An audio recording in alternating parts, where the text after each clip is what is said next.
The 2013 PGA Tour season officially begins with the Hyundai Tournament of Champions in Hawaii. And to help us preview the first part of the season, I'm pleased to be joined by Cameron Morfit from Golf Magazine and Alan Shipnuck from Sports Illustrated. Cam, I'm going to start with you. Not a bad way to start out the season in Hawaii. Who enjoys this more, the golfers or the golf writers? Oh, it's a photo finish, I would say, Maggie. I think it's really a real great tournament to cover. Obviously, the one thing I'll be looking for this year is whether players can get out of the tournament without any significant injuries. Previous years, we've seen Lucas Glover go down with a knee injury from paddleboarding. Jeff Ogilvy had a finger injury 2 years ago, and Adam Scott has hurt himself during this tournament as well. It's really become the Hyundai tourniquet of champions. Other than that, it's a great place to be, great place to hang for the week. It's a week that most of us look forward to.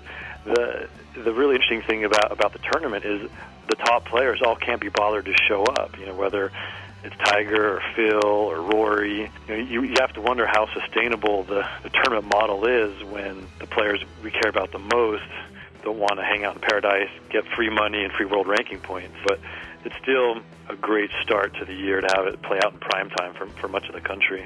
I'm sure it turns a lot of other sports writers green with envy. Guys, when you look at the beginning of the season, who needs to get out to a strong start? I would say Ricky Fowler needs to get off to a strong early season.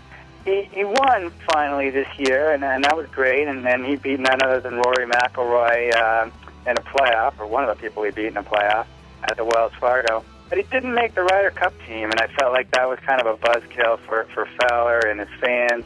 And he just didn't really have it the latter half of the season. And I'm curious to see what Ricky's going to make of the plantation course at Kapalua. Yeah, if you look beyond just Kapalua, I think there's a lot of pressure on Rory McIlroy. It's always tough to be at the top of the world rankings. You know, there's a target on your back, but it seems increasingly likely that he's going to switch club manufacturers, sign the mega deal with Nike. It's a risky move. There's already a lot of pressure to follow up the season that he had, and just the scrutiny that will come with that if he gets off to a slow start. So I think Rory would love to win a tournament early and just kind of quiet all that and prove to himself that he didn't make any kind of mistake. So aside from Rory's change in club manufacturer, what are other big storylines you guys are looking for in this early part of the season? It's all about Tiger, as it always is. He had such a squirrely year last year. He stayed healthy, which was the first time in a while.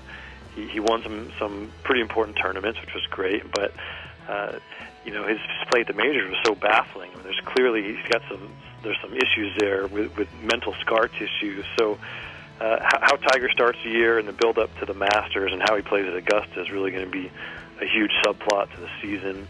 There's a whole bunch of young players who are looking to take the step from very good to great, and you can only do that by winning tournaments, and you have to compete well at the major championships. So just spinning forward off of that, young or old, who has something to prove this year?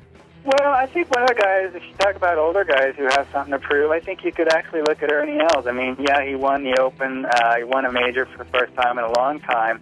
But he's going to be back. He's going to be back at Kapalua. He's going to be back playing the big events. I'm really kind of curious to see how Ernie follows up on his major championship victory at the British Open. Yeah, there's a lot of young guys, and that's part of what's great about Kapalua is you get to kind of see the excitement on their faces. To me, that's what that tournament has become really about. Guys, thanks for joining me. And just some unsolicited words of wisdom: no paddleboarding unless it's absolutely necessary. We'll catch up with you soon.